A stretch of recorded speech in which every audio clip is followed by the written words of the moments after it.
नमस्कार दोस्तों। दुनिया भर में कोविड-19 को लेकर काफ़ी हाहाकार मचा हुआ है और इसको देखते हुए बहुत सारी कंपनीज इसके ड्रग डेवलपमेंट में और वैक्सीन डेवलपमेंट में लग गई हैं। भारत में भी कई कंपनीज वैक्सीन के लिए भी काम कर रही हैं और ड्रग्स डेवलपमेंट में भी काम कर रही हैं। अभी आयुर्वेद के लिए जो मशहूर पतंजलि योगपीठ ने भी एक अपना किट निकाला है कोविड-19 से बचाव के लिए, ट्रीटमेंट और बचाव के लिए एक किट निकाला। अभी 23 जून को इन्होंने क्लिनिकल ट्रायल का हवाला देते हुए बताया, इसकी काफ़ी सफलता की बातें की हैं और ये कहा है कि ये इससे 100% इम्प्रूवमेंट होता है। वैसे इन्होंने जो क्लिनिकल ट्रायल का हवाला दिया है, अब क्लिनिकल ट्रायल होता क्या है? क्लिनिकल ट्रायल यदि आप वर्ड यूज़ करें लेमेंस लैंग्वेज में, दो तरह का होता है।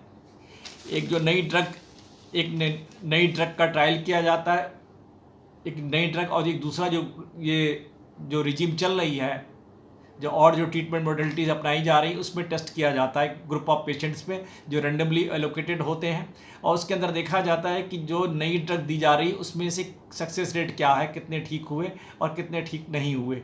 उसी तरह जो ट्रीटमेंट और दिया जा रहा है उसी टाइम पीरियड के अंदर उस ग्रुप के अंदर, कंट्रोल ग्रुप के अंदर कितने ठीक हुए या कितने ठीक नहीं हुए, फिर उसको कंपैरिजन करके देखा जाता है इधर ये ड्रग इज़ इफेक्टिव और नॉट। उसके बेसिस पर इसका इंटरप्रिटेशन किया जाता है। तो ये क्लिनिकल ट्रायल की छोटी सी जो है जानकारी है इसके लिए। अब इसमें इन्होंने किया क्या कि ये 280 पेशेंट जो कोरोना के थे उस पर इन्होंने क्लिनिकल ट्रायल करना था पतंजलि ने, लेकिन हुआ अल्टीमेटली वो पेशेंट कौन से थे? वो माइल्ड और मॉडरेट केसेस थे। बाद में जो अल्टीमेटली जब ये ट्रीटमेंट अपना जो ये इस्तेमाल कर पाए या दे पाए तो उन्होंने जो पेशेंट्स को दो ग्रुप में बांटा। 100 पेशेंट ही रह गए थे, उसमें दो ग्रुप में बांटा गया। उसमें जो 50 पेशेंट थे उन पर जो रेगुलर ट्रीटमेंट चल रहा था वो चला, और 50 जिसमें 5 लेफ्ट आउट कर गए, तो 45 पेशेंट्स पर पतंजलि का जो दवाओं का प्रयोग किया गया उस पर। और उसके बाद देखा गया कि 4-5 दिन के अंदर जो दोबारा टेस्ट कराया गया 3 से 4 दिन के बाद, तो देखा कई 65% लोगों का जो पतंजलि की दवा ले रहे थे उसका टेस्ट निगेटिव आया, और जो नॉर्मल ट्रीटमेंट ले रहे थे, जो चल रहा था ट्रीटमेंट वो ले रहे थे, उसमें 50% लोगों का ट्रीटमेंट उतने ही टाइम पीरियड के बाद निगेटिव आया।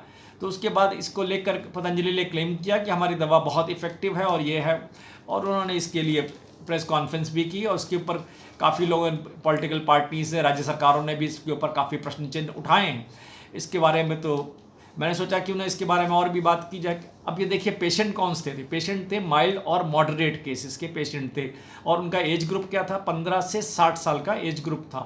15 से 60 साल के एज ग्रुप के अंदर एटलीस्ट इंडियन कंडीशंस के अंदर जो अभी तक रिपोर्टेड डेटा है, मोर्टेलिटी 0.2% से भी कम है, 0.2% से भी कम है। और ये कहा माइल्ड और मॉडरेट केसेस, ज़्यादातर केसेस ये यदि आपकी कोमॉर्बिडिटी नहीं है, मतलब कोई अन्य बीमारी नहीं है, डायबिटीज़ नहीं, हाइपरटेंशन नहीं है और कोई कैंसर नहीं है, तो ये आपका सेल्फ लिमिटिंग है, अपने आप ख़त्म भी हो जाती है। बीमारी आएगी भी, आपको लगेगी भी और अपने आप ख़त्म हो जाएगी। कई बार तो आपको पता भी नहीं लगता। ये सरकारी आंकड़ों में से भी पता लगा है, ये माना गया है, कई रिपोर्ट्स में ही माना गया है कि कई बार तो इन्फेक्शन का पता भी नहीं लगता, इन्फेक्शन हो भी जाता है और आदमी ठीक भी हो जाता है। तो ये इस तरह की बातें इसके बारे में कही गई। अब इसमें समस्या क्या आती है, इसके बारे में क्वेश्चन क्यों उठाए जा रहे हैं कि व्हाट वेंट रॉन्ग, ये क्या गड़बड़ हुई कि जिसको मार्केट करने में दिक्कत हुई। अब सबसे बड़ी प्रॉब्लम क्या थी? सबसे पहले इन्होंने जो इसकी परमिशन ली थी, registration of clinical trial registry of India से खाली इसकी परमिशन ली गई थी। और जब जो ड्रग मार्केट में आती है, यदि मार्केट में ड्रग आपको मार्केट करना तो इसकी परमिशन CDSO देती, central drug standard organisation, government of India की, वो देती है। उसके बाद मार्केट में ड्रग आ पाती है क्लिनिकल ट्रायल के सभी फेजेस को पार करने के बाद, क्लियर करने के बाद। अब इसमें इन्होंने ये बताया है कि इसमें जो है पेशेंट जो है इसमें मिनरल और हर्ब्स का काफ़ी इस्तेमाल किया है, और कहा गया ये मेडिसिन जो इन्होंने दी है जिसकी कीमत 545 रुपये है पूरे मंथ के लिए, कि पूरे एक महीने का कोर्स जो है 545 रुपये में है। इससे आप क्या होता है कि 30 दिन के मेडिसिन का है, इससे आप ये taken as a preventive measure की तरह भी ऐसे टेकन ली जा सकती है।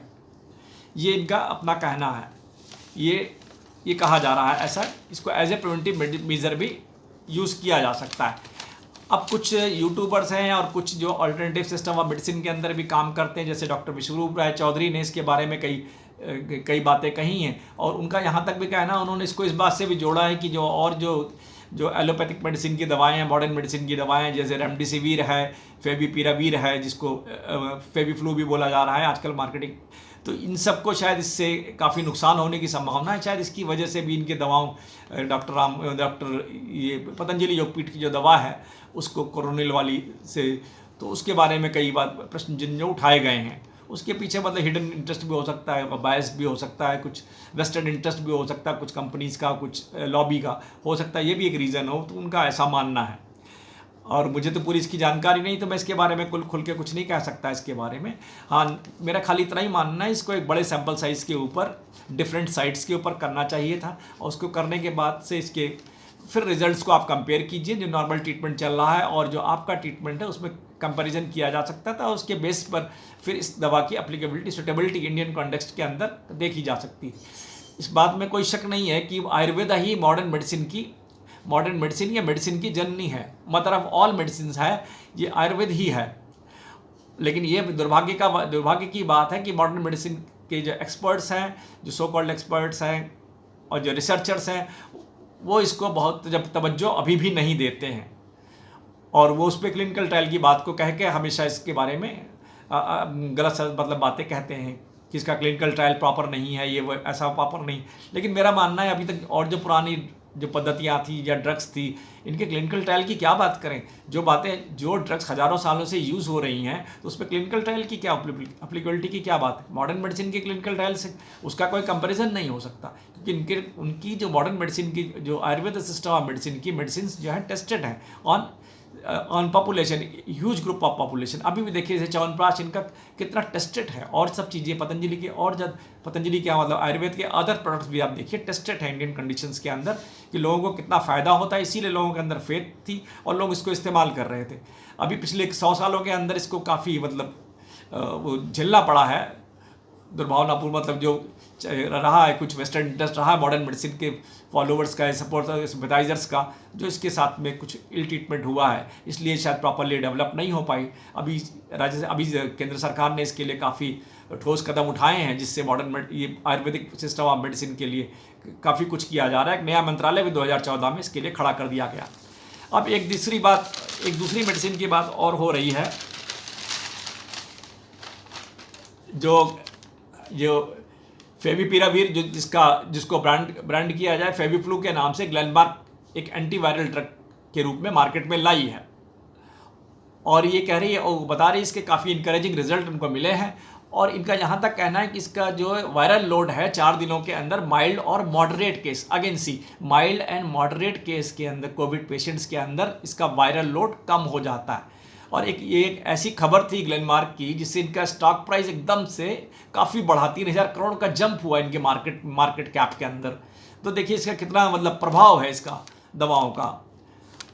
अब इसका जो दवा है, ये इसका जो पैक है 34 टैबलेट्स का 200 mg वाली 3500 रुपये में आती है। अब देखें कि एक टैबलेट करीब 103 रुपये की आती है, और इसके डोजेज जो बताए गए 200 mg की 9 टैबलेट पहले दिन लेनी पड़ती है, और दूसरे दिन से मतलब अगले 13 दिन तक आपको 4 टैबलेट रोज़ लेनी होती है।